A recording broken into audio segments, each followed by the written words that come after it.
LPU ప్లేస్మెంట్ల రికార్డులు సృష్టిస్తోంది. Final year student 2.5 కోట్ల ప్యాకేజ్ పొందుతున్నారు. 1700 మందికి పైగా ఎల్పియు స్టూడెంట్స్ 10 లక్షల నుంచి 2.5 కోట్ల ప్యాకేజెస్ పొందారు. విద్యా విప్లవం ప్రారంభమైంది లవ్లీ ప్రొఫెషనల్ యూనివర్సిటీలో. గత 2 నెలలుగా 2 తెలుగు రాష్ట్రాల్లో తీవ్ర వివాదాస్పదంగా మారిన బనకచెర్ల ప్రాజెక్టు విషయంలో చంద్రబాబు ప్రభుత్వ కపటతత్వం మరోమారు బయటపడింది. ఈసారి ఢిల్లీ వేదికగా బాబు సర్కార్ డ్రామా వెలుగులోకి వచ్చింది. కేంద్ర ప్రభుత్వ ఆధ్వర్యంలో బనకచెర్ల ఎజెండాగా ఢిల్లీలో తెలంగాణ సీఎంతో చర్చలు చేస్తున్నామంటూ ఏపీ ప్రభుత్వం గొప్పలు చెప్పుకుని కొన్ని గంటలు గడవక ముందే బాబు బండారం బయటపడింది. కేంద్ర మంత్రితో భేటీ తర్వాత మాట్లాడిన సీఎం రేవంత్ రెడ్డి అసలు బనకచెర్ల కడతామని ఏపీ వాళ్లు ప్రస్తావిస్తేనే కదా తాము అభ్యంతరం తెలిపేది, అసలు అంశమే చర్చకు రాలేదని కుండ బద్దలు కొట్టడంతో చంద్రబాబు పరువు పోయిందని రాజకీయ విశ్లేషకులు అభిప్రాయపడుతున్నారు. బనకచెర్ల పేరుతో బాబు డ్రామాలపై ప్రముఖ జర్నలిస్ట్ కొమ్మినేని శ్రీనివాసరావు కామెంట్ చూద్దాం. ఆంధ్రప్రదేశ్ ముఖ్యమంత్రి చంద్రబాబు నాయుడు, తెలంగాణ ముఖ్యమంత్రి రేవంత్ రెడ్డిలను గురు శిష్యులుగా అంతా పరిగణిస్తారు. అప్పుడప్పుడు ఆ ప్రచారాన్ని రేవంత్ తోసిపుచ్చుతున్నట్లు కనిపించినా కీలకమైన సమయాల్లో వారి బంధం వాస్తవమే అన్నట్లుగా పరిణామాలు జరుగుతుంటాయనిపిస్తుంది. ఇరు రాష్ట్రాల మధ్య ఆస్తుల విభజన, విద్యుత్ బకాయిలు వంటి ముఖ్యమైన అంశాలు అనేకం అపరిష్కృతంగా ఉంటే వాటి జోలికి వెళ్లకుండా బనకచెర్ల ఏదో పెద్ద సమస్య అయినట్లు ఢిల్లీలో సమావేశం జరపడమే విడ్డూరం అనిపిస్తుంది. కేంద్ర జలశక్తి శాఖ ఆధ్వర్యంలో 2 రాష్ట్రాల సీఎంల భేటీ జరిగిన తీరు, ఆ తర్వాత వచ్చిన వార్తలు, నేతలు చేసిన వ్యాఖ్యలను గమనిస్తే రేవంత్ గురువుపై మొహమాటానికి ఢిల్లీ వెళితే శిష్యుణ్ణి మేనేజ్ చేయబోయి చంద్రబాబు దెబ్బతిన్నట్లు అనిపిస్తుంది. రేవంత్ 1-2 సార్లు తమ భేటీలో బనకచెర్ల స్కీమ్ ప్రస్తావనే రాలేదని ప్రకటించిన చంద్రబాబు మాత్రం నోరెత్తి బదులిచ్చినట్లు కనిపించలేదు. తన మంత్రి రామానాయుడుతో ఏదో కమిటీకి అప్పగించినట్లు చెప్పించడం వల్ల రేవంత్కు కాస్త ఇబ్బంది పడే పరిస్థితి ఏర్పడింది. అయినా తన వాదనను మరోసారి వినిపించి రేవంత్ ఆత్మరక్షణలో పడకుండా జాగ్రత్త పడ్డారనుకోవాలి. కానీ చంద్రబాబు ఢిల్లీ నుంచి నేరుగా రాయలసీమకు వెళ్ళి నీటి విడుదల కార్యక్రమానికి హాజరైన బనకచెర్ల గురించి మాట్లాడకపోవడంతో డిఫెన్స్లో పడినట్లుగా విశ్లేషణ వస్తుంది.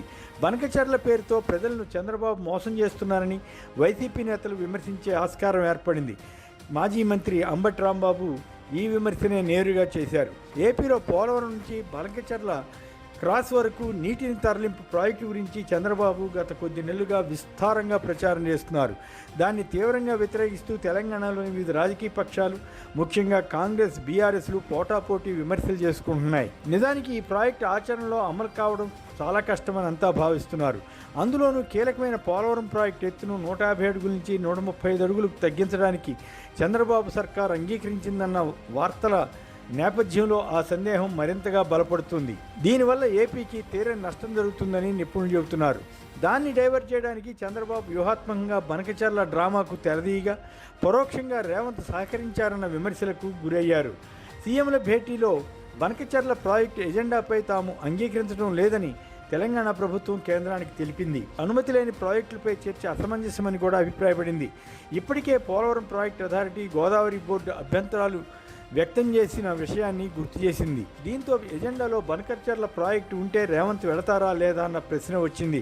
ఒకవేళ వెళ్ళిన బనకచెర్ల ఎజెండా అయితే రేవంత్, అలాగే నీటిపారుదల శాఖ మంత్రి ఉత్తమ్ కుమార్ రెడ్డి బృందం బాయ్కాట్ చేస్తుందని కూడా లీకులు ఇచ్చారు. ఎలాగైతేనేం కేంద్ర మంత్రి సిఆర్ పాటిల్ సమక్షంలో ఇద్దరు సీఎంలు సమావేశమయ్యారు. కానీ ఆ సమావేశం వివరాలను బయటకు వచ్చి చెప్పిన తీరు మాత్రం ఆశ్చర్యం కలిగించింది. రేవంత్ రెడ్డి మాట్లాడుతూ తమ భేటీలో బనకచెర్ల ప్రస్తావనే రాలేదని స్పష్టం చేశారు. బనకచెర్ల ప్రాజెక్టును చేపడతామని ఏపీ చెబితే కదా తాము ఆపాలని చెప్పాల్సింది అని ఆయన వ్యాఖ్యానించారు. పైగా ఇది అసలు అనధికార సమావేశం రేవంత్ అనడం ఆసక్తికరంగా ఉంది. కేంద్రం ఇలా అనధికారిక మీటింగులు పెడుతుందా? అంత పని లేకుండా కేంద్ర మంత్రి ఉంటారా?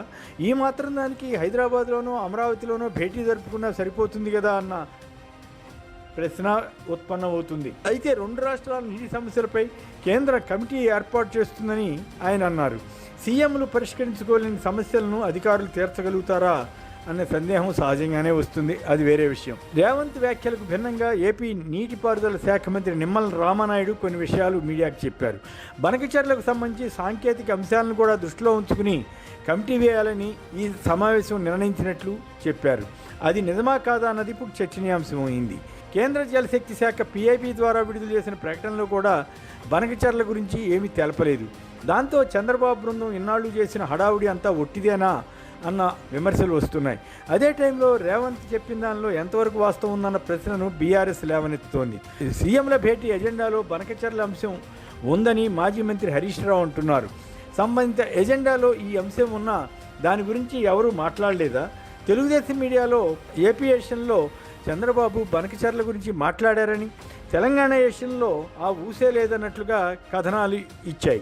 ఒకవేళ బనకచర్ల గురించి చర్చ జరిగి ఉంటే తెలంగాణ ప్రజలను రేవంత్ తప్పుదారి పట్టించినట్లు అవుతుంది. అలా కాకుండా అసలు బనకచర్ల గురించి మాట్లాడకుండా ఉంటే ఏపీ ప్రజలను చంద్రబాబు మోసం చేసినట్లు విమర్శలు ఎదుర్కోవాల్సి ఉంటుంది.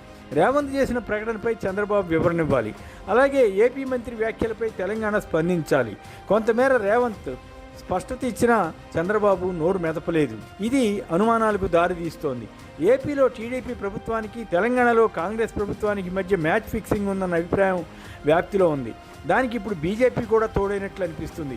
కేంద్రమైన వాస్తవం ఏమిటో వెల్లడిస్తుందా లేదన్నది ఎవరు చెప్పలేరు. కాగా వైఎస్ఆర్ కాంగ్రెస్ అధినేత మాజీ ముఖ్యమంత్రి జగన్ పోలవరం ప్రాజెక్టు ఎత్తు 45.72 మీటర్లు ఉండాలని, కానీ చంద్రబాబు ప్రభుత్వం 41.15 మీటర్లకే అంగీకరించిందని అంటున్నారు.